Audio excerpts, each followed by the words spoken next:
दोस्तों, आपने बिजनेस तो ज्वाइन कर लिया। अब मुझे नहीं पता आपने क्या सोच के बिजनेस की शुरुआत करी है। हो सकता है किसी को प्रोडक्ट अच्छा लगा हो सकता है किसी को पे आउट अच्छा लगा हो, या हो सकता है कि आपको अपने दोस्त यार की बात अच्छी लगी हो तो आप इस बिजनेस में आ गए। लेकिन अगर आ ही गए हैं तो क्यों ना इस काम को थोड़ा सा सीख के, इस काम की गहराई को समझ के इस बिजनेस को अच्छे से किया जाए। जनरली जब भी हम इस बिजनेस में आते हैं तो हमारे धंधे में अलग अलग प्रोफेशन के लोग आते हैं। जब एक डॉक्टर हमारे प्रोफेशन में आता है तो ये सोचता है कि हाँ, अगर हमने आज बिजनेस की शुरुआत कर दी तो कल अगले दिन से लाइन लगा के लोगों की हमारे पास लाइन लग जानी चाहिए, लोग आने चाहिए और हमारे प्रोडक्ट लेके जाने चाहिए, जबकि ऐसा होता नहीं है। एक इंजीनियर हमारे साथ ज्वाइन होता है, वो ये सोचता है कि अगर मैंने बिजनेस की शुरुआत कर दी है तो अब 30 दिन तक अगर मैं यहां पे काम कर लूंगा तो महीने के लास्ट में 50,000 60,000 मेरी इनकम आ जानी चाहिए, जबकि ऐसा होता नहीं है। एक वकील वैसे ही सोचता है, एक टीचर ये सोचता है कि अगर हमने बिजनेस की शुरुआत कर ली तो कल से हमें स्टेज पे खड़ा होकर अपने लोगों को सिखा देना है, लोग हमारे काम करेंगे, हमारे घर में बैठे बैठे पैसे आ जाएंगे, जबकि ऐसा कुछ होता नहीं है। मेरे दोस्त, ये बिजनेस कुछ अलग है।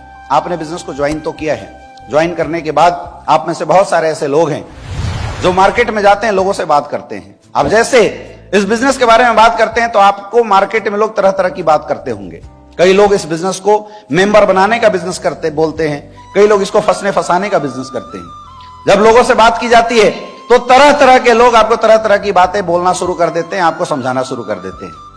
ये बात जस्ट वैसी होती है और अक्सर देखा गया है कि मार्केट में जाने के बाद जब आप लोगों की ना सुनते हैं, लोगों का रिजेक्शन सुनते हैं, तो 80% ऐसे लोग हैं जो 3-4 बार लोगों की ना सुनने के बाद इस बिजनेस को ही छोड़ देते हैं। कुछ ऐसे लोग होते हैं जो 4-5 ना को सुनने के बाद इस बिजनेस से आउट हो जाते हैं। लेकिन कुछ ऐसे लोग होते हैं हमारे और आपके जैसे जो लगातार ट्रेनिंग प्रोग्राम में आते हैं, जो लगातार इस ट्रेनिंग का हिस्सा बनते हैं, जो इस काम को सीखते हैं, तो जो ना को हाँ में कन्वर्ट करने का जो टैलेंट है, वो टैलेंट सिखाने का काम करता है ये फ्राइडे का ट्रेनिंग प्रोग्राम। इसलिए हर वीक में आपको इस ट्रेनिंग प्रोग्राम के अंदर आना चाहिए। हर वीक के अंदर आपको इस ट्रेनिंग को लेते रहना चाहिए। मार्केट में तरह तरह के लोग हैं। जब हम मार्केट में जाते हैं तो लोगों के अंदर से हमारे माइंड में बहुत सारी निगेटिविटी आती है। अब उस निगेटिविटी को पॉजिटिविटी में कन्वर्ट करने का जो काम है मेरे दोस्त, वो काम ये फ्राइडे का ट्रेनिंग प्रोग्राम करता है। यही ट्रेनिंग प्रोग्राम है जो आपके अंदर से लोगों के नाक के हाँ में कन्वर्ट करने की क्षमता आपके अंदर डेवलप करता है। इसलिए भी जरूरी है। कई ऐसे लोग हैं जिन्होंने आज से पहले भी इस ट्रेनिंग को अटेंड किया, लेकिन केवल एक बार ट्रेनिंग अटेंड करने से नहीं होगा, क्योंकि आपको बार बार लोगों से मिलना होता है। हर कैटेगरी के लोग आपको मार्केट में मिलते हैं। अलग अलग कैटेगरी के लोग अलग अलग बातें इस बिजनेस को लेके बोलते हैं। एक इंसान जब बाहर जाता है, लोगों से मिलता है, तो उसके दिमाग में तरह तरह की बातें आती है, तरह तरह की चीजें उसके दिमाग में आती है। वो निगेटिव हो जाता है, परेशान हो जाता है। अगर सही समय पे आप ट्रेनिंग में नहीं आएंगे तो वो नेगेटिविटी आपको बिजनेस से आउट कर देती है, बिजनेस से खत्म कर जाती है। इसलिए भी बहुत जरूरी है हमेशा लगातार जब भी आपको मौका मिले हर वीक के अंदर इस ट्रेनिंग प्रोग्राम में आते रहिए और सीख के इस बिजनेस को करते रहिए।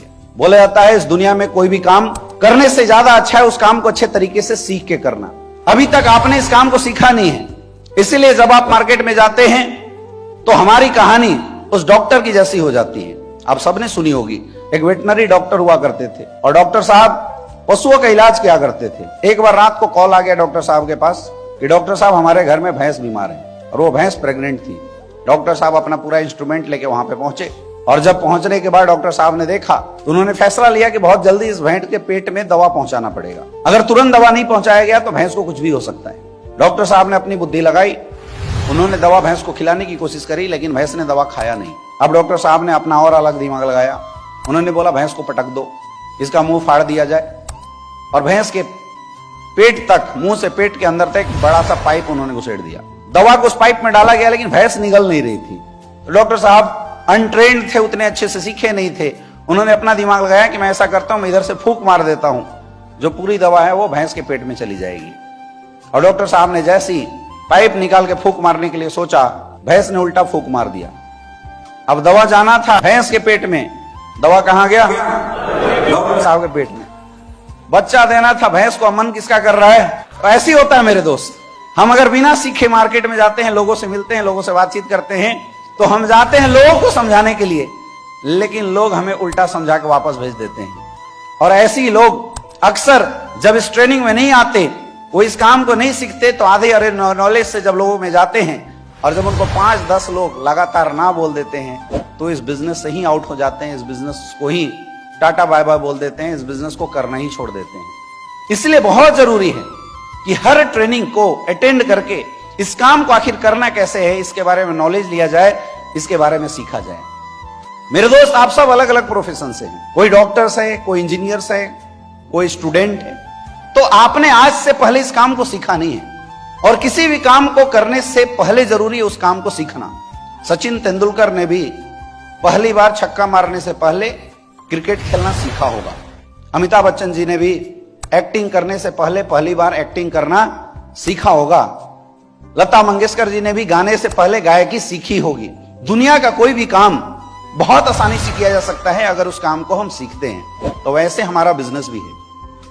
इस बिजनेस को लेके मार्केट में जब आप जाते हैं, लोग आपसे तरह तरह की बातें करते हैं, लोग निगेटिव बातें करते हैं। तो लोगों के ना को हाँ में कन्वर्ट करना, यह आप तभी सीख सकते हैं जब लगातार आप इस सेशन में आते रहेंगे, लगातार आप हर वीक के ट्रेनिंग प्रोग्राम में आते रहते हैं। 2-4 ट्रेनिंग में आने से नहीं होगा मेरे दोस्त, बार बार आपको इस ट्रेनिंग प्रोग्राम में आना पड़ेगा, क्योंकि हर बार जब आप आएंगे एक नई बातें आपको सीखने का मौका मिलेगा, एक नई चीजें आपको सीखने का मौका मिलेगा। और लगातार आपके दिमाग में जो इस बिजनेस रिलेटेड डाउट्स होते हैं, जो क्वेश्चंस होते हैं, जो समस्याएं होती हैं, इस ट्रेनिंग के माध्यम से आपकी धीरे धीरे खत्म होती चली जाएगी और आपको पता ही नहीं चलेगा कि कब आप वहां से निकल के स्टेज पे लाके लोगों को ट्रेनिंग करने लगेंगे। इसलिए जरूरी है हर वीक में इस ट्रेनिंग प्रोग्राम को अटेंड करना। मेरे दोस्त, जब मार्केट में आप जाते हैं, इस इंडस्ट्री के बारे में बात करते हैं, तो लोग आपसे इस इंडस्ट्री के बारे में उल्टी बातें करते हैं। कोई बोलता है मेंबर बनाने का बिजनेस है, कोई बोलता है ये फंसने फंसाने का बिजनेस है, कोई बोलता है पैसे लगाने का बिजनेस है, लोगों को जोड़ने तोड़ने का बिजनेस है। तो सबसे पहले तो हमें यह समझना पड़ेगा कि आखिर जिस इंडस्ट्री में हम काम करते हैं, आखिर ये इंडस्ट्री है क्या चीज, क्या काम है इस इंडस्ट्री का, आखिर इस इंडस्ट्री में क्या करना होता है, पहले इस इंडस्ट्री को समझना पड़ेगा। मेरे दोस्त, जिस इंडस्ट्री में हम लोग काम करते हैं उस इंडस्ट्री का नाम है डायरेक्ट सेलिंग इंडस्ट्री। ये एक बना बनाया बिजनेस कॉन्सेप्ट है और ये सेम वैसी है जैसे आज मार्केट में आप एक ट्रेडिशनल बिजनेस करते हैं। बोला जाता है it is the advance version of sales, बेचने का एक एडवांस तरीका है। और ये इंडस्ट्री एक मौका देती है कि अगर आप एक अच्छा प्रोडक्ट मार्केट में बेचते हैं तो आपको एक मौका देती है कि अगर आपने इस प्रोडक्ट को प्रमोट किया तो आपको भी एक अच्छी इनकम आ सकती है। लेकिन सबसे इंपॉर्टेंट यह है कि इस काम को हम करें क्यों, आखिर हमारे जीवन में इस इंडस्ट्री की जरूरत क्या है, क्यों करें इस काम को।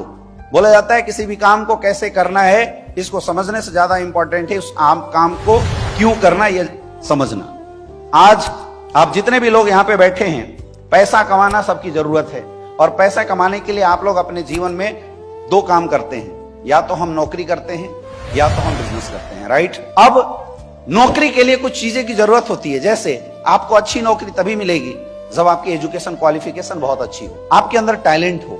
लेकिन मेरे दोस्त, आज हालात, सिचुएशन और कंडीशन ऐसी बनी हुई है कि आज हर साल 1 करोड़ से ज्यादा लोग मार्केट में ग्रेजुएट होकर आते हैं, लेकिन सरकारी और प्राइवेट दोनों सेक्टर को भी मिला दिया जाए तो मात्र 27% की एम्प्लॉयमेंट रेशियो है। यानी हर साल करीब 70 लाख से ज्यादा लोग बेरोजगार हो रहे हैं। क्यों? वो एजुकेटेड हैं, दे आर ग्रेजुएट। क्यों हो रहे हैं? क्योंकि अपॉर्चुनिटी की कमी है, आज मौके नहीं है नौकरियां में। तो आज अगर हम ये चाहें कि हम अपने सपनों को नौकरी के माध्यम से पूरा कर सकते हैं तो नहीं हो सकता, क्योंकि नौकरी के लिए स्पेशल टैलेंट की जरूरत है और सबसे खास टैलेंट होते हुए भी लोग को उनकी जरूरत के अनुसार नौकरियां नहीं मिलती, वो समझौते की जिंदगी जीते हैं। तो कुछ लोग बिजनेस का रास्ता चूज करते हैं, लेकिन आज आप देखिए एक अच्छा बिजनेस करने के लिए इन्वेस्टमेंट करना पड़ेगा। आप सोच के देखिए, क्या हमारे पास इतने पैसे हैं कि हम इन्वेस्टमेंट करके बहुत बड़ा बिजनेस खड़ा कर सकें? और अगर गलती से हमने कर भी दिया तो हर इन्वेस्टमेंट में एक रिस्क फैक्टर होता है। अब आप सोचिए, अगर हमने लोन लेके, कर्जे लेके, गहने गिरवी रख के किसी तरीके से अगर कोई बिजनेस की शुरुआत कर भी दी, किसी कारणवश अगर वो धंधा नहीं चला तो क्या होगा हमारा, ये भी सोचने की जरूरत है। आज दुनिया में कोई भी बिजनेस कीजिए, गला काट प्रतिस्पर्धा है। आज हालात ऐसी है कि अगर 2 भाइयों ने एक दूसरे के बगल में जूते का शोरूम खोल दिया है तो पहला भाई कभी नहीं चाहेगा कि कस्टमर मेरा दुकान छोड़ के उसके दुकान में जाए। इतनी कलाकाट प्रतिस्पर्धा बनी हुई है। अगर आप कोई नया बिजनेस शुरू करते हैं तो उस बिजनेस को चलाने के लिए आपको समय देना पड़ता है, और बिजनेस वर्ल्ड में आप आगे तभी बढ़ सकते हैं जब आपके पास स्पेशल टैलेंट है। यही वजह है मेरे दोस्त कि आज हजारों लोग पैसे इन्वेस्ट करके बिजनेस की शुरुआत तो करते हैं, लेकिन उनकी स्टार्टअप लगातार खत्म हो जाती है। तो ऐसे समय में कौन सी ऐसी अपॉर्चुनिटी है, कौन सा ऐसा बिजनेस स्कोप है जो हमारे काम का है। बोला जाता है किसी भी काम को करने से ज्यादा जरूरी है उस काम को सही समय पे करना। आज एक ट्रेंड की बात मैं आपको बताता हूं। 1985 का जो दशक था वो प्लास्टिक का जमाना था। यानी उस दशक में जिन लोगों ने पैसे कमाने के लिए प्लास्टिक इंडस्ट्री को अपना माध्यम बनाया उन्होंने बहुत अच्छे पैसे कमाए। लेकिन आप बताइए कि आज के डेट में प्लास्टिक उद्योग में काम करके कोई पैसा कमा सकता है? नो, क्योंकि ट्रेंड जा चुका है। आज गवर्नमेंट की ऐसी रूल रेगुलेशन आई है जहां पे प्लास्टिक बैन करने की बात की जा रही है। 1960 के दशक में ऑयल इंडस्ट्री मार्केट के अंदर आई थी। उस समय जिन लोगों ने कुएं के एक एक कुएं के ऊपर अपना एग्रीमेंट किया, आज वो लोग करोड़ों अरबों रुपए कमा रहे हैं। अगर आज आप चाहेंगे कि मैं ऑयल इंडस्ट्री में जाके पैसे कमा सकता हूं, क्या आप कमा सकते हैं? नो, क्योंकि वो समय गुजर चुका है। 1970 के दशक में जब ऑटोमोबाइल इंडस्ट्री आई थी, उस दौर में आप बात करते हैं तो मारुति सुजुकी की, उस दौर में अगर हम बात करते हैं तो फोर्ड जैसी कंपनियां मार्केट के अंदर आई और उन्होंने खूब पैसे कमाए। आज अगर आप चाह के भी ऑटोमोबाइल इंडस्ट्री के अंदर कदम रखते हैं तो पैसा नहीं कमा सकते हैं, क्योंकि ये ट्रेंड जा चुका है। जिनको इस इंडस्ट्री में कब्जा जमाना था उन्होंने कब्जा जमा लिया है। 1980 का दशक कंप्यूटर इंडस्ट्री के अंदर था और उस दौर में जिन लोगों ने कंप्यूटर इंडस्ट्री के अंदर पैसा लगाया, कंप्यूटर इंडस्ट्री में जिन्होंने इन्वेस्ट किया, स्टार्टिंग शुरू किया, उन्होंने खूब पैसे कमाए। चाहे आप एप्पल की बात कीजिए, चाहे आप HP की बात कीजिए, चाहे आप डेल की बात कीजिए, माइक्रोसॉफ्ट की बात कीजिए, ये जितने भी लोगों ने अच्छे पैसे कमाए, ये उसी समय जिन लोगों ने काम किए थे उन्होंने भी ऐसे पैसे कमाए। 1980 के दशक में एक दौर था, आपने देखा होगा, लोग कंप्यूटर इंस्टीट्यूट खोल के भी पैसे कमा लिया करते थे। लोग बड़े बड़े STD PCO खोल के, लोग बड़े बड़े कंप्यूटर के छोटे छोटे इंस्टीट्यूट खोल के 20-20 रुपए पर घंटा, 30-30 रुपए, 40-40 रुपए पर घंटे का भी समय लगा के वहां से बहुत अच्छे पैसे कमा लेते थे। लेकिन क्या आज संभव है? नहीं है। टेलीकम्युनिकेशन इंडस्ट्री जब मार्केट में आई थी, एक दौर था, आपने भी देखा होगा, एक दौर ऐसा था कि लोग एक एक STD PCO खोल के लाखों रुपए कमा लेते थे। लेकिन क्या आज STD PCO खोल के पैसा कमाया जा सकता है? क्यों? क्योंकि वो ट्रेंड खत्म हो गया। आज वो ट्रेंड नहीं है। जब इंश्योरेंस सेक्टर मार्केट में नई आई थी 2000 के दशक में, तो हर इंसान इंश्योरेंस एजेंट बनना चाहता था, लोगों को इंश्योरेंस कराते थे और लोग बहुत पैसा कमाए। लेकिन आज के रेट में इंश्योरेंस सेक्टर में आप पैसा नहीं कमा सकते, क्योंकि इंश्योरेंस सेक्टर में जितने भी लोग पैसा कमाते हैं वो ये चेक करते हैं कि कौन सा अच्छा एजेंट है जो हमारे पैसों को इन्वेस्ट करके रेगुलेट कर सकता है। आज सारी बैंकों ने अपने अपने इंश्योरेंस को रेगुलेशन के लिए अपने इंश्योरेंस के अंदर एक एक ब्रांच खोल के खड़ा कर दिया है। आज वो स्कोप नहीं है। और मेरे दोस्त, बोला जाता है 2000 and onward, 2010 and onward direct selling industry Hindustan के अंदर आया। 2016 में जब इस इंडस्ट्री की गाइडलाइंस आई, 2021-22 में जब इस इंडस्ट्री के रूल्स आए हैं, तो आज ये इंडस्ट्री हिंदुस्तान का सबसे करंट ट्रेंड बना हुआ है। और ये केवल नॉर्मल बात रही है। मैं आपको एक छोटा सा डाटा दिखाता हूं। आज अगर इस इंडस्ट्री की ग्रोथ रेट की बात किया जाए, 2017 में ये इंडस्ट्री 15,35,000 करोड़ की थी। 2019 में 18,20,000 करोड़ की इंडस्ट्री थी। और आज 2021 ऑनवर्ड कोविड के समय में 19,20,000 करोड़ की इंडस्ट्री खड़ी हो गई। अकेले अगर मैं हिंदुस्तान की बात करूं तो आज इंडस्ट्री जहां 2017 में 10,551 करोड़ की थी, आज 2021 तक ये इंडस्ट्री 24,000 करोड़ की हो चुकी है। और मेरे दोस्त, KPMG का एक डाटा बताता है कि डायरेक्ट सेलिंग इंडस्ट्री 2025 तक 65,450 करोड़ की इंडस्ट्री होने लगी। एक बार सोच के देखिए, जब ये इंडस्ट्री 65,450 करोड़ की होगी तो इस इंडस्ट्री में काम करने वाले लोग कितने बड़े लेवल पे जाएंगे। तो क्या इस इंडस्ट्री को हल्के में लेने लायक है? क्या इस इंडस्ट्री को हमें हल्के में लेना चाहिए? मेरे दोस्त, ये इंडस्ट्री कितनी प्यारी है, मैं आपको कुछ अच्छी अच्छी पॉइंट बताता हूं। सबसे पहला चीज, दुनिया के हर धंधे में पैसा इन्वेस्ट करना पड़ता है, लेकिन इकलौती डायरेक्ट सेलिंग इंडस्ट्री है जहां पे करोड़ों की इनकम आती है। लेकिन इन्वेस्टमेंट क्या होता है? आप सबने हमें 16,000 रुपए दिए और उसके बदले में कंपनी ने आपको प्रोडक्ट दिया, आपका कुछ पैसा लगा? Zero investment. या तो आप प्रोडक्ट कंज्यूम कर लोगे या तो किसी को बेच के आप 20% का पैसा कमा लोगे। यानी अगर जीरो इन्वेस्टमेंट है तो कोई रिस्क है, कोई चांसेस है डूबने का? बिल्कुल नहीं। दुनिया में अगर लाख रुपए का बिजनेस करना है तो 5 लोगों को आपको अपने अंदर में इंप्लॉय रखना पड़ेगा और उन इंप्लॉय को पैसा देना पड़ेगा। आज इंप्लॉय को पैसा देने के चक्कर में लाखों बिजनेसमैन कर्जे में आ जाते हैं। लेकिन हमारा बिजनेस कितना प्यारा है, यहां पे कोई इंप्लॉयमेंट का कोई लफड़ा नहीं है। आज आपने बिजनेस शुरू किया, कल आपके डाउन में 2 बंदे आ जाते हैं, आपको कोई पैसा नहीं देना है। पैसा कौन देगा? कंपनी। पैसा कौन देगा? कंपनी। अगर उन लोगों ने 2-2 घंटा काम किया, आपके लिए 4 घंटे का काम होगा। कल आपके साथ में 10 लोग आ जाते हैं, 2-2 घंटा काम करें, 40 घंटा। ये इकलौती ऐसी इंडस्ट्री है मेरे दोस्त जहां पे लोग फ्री ऑफ कॉस्ट आपके लिए काम करते हैं, उनको पैसा देने की जरूरत नहीं है। मैन पावर की ताकत देती है डायरेक्ट सेलिंग इंडस्ट्री। इस दुनिया में लोगों को सबसे बड़ी नफरत अगर किसी से होती है नौकरी में तो होता है बॉस से। लेकिन यहां पे कोई आपका बॉस नहीं है। यहां पे जो आपका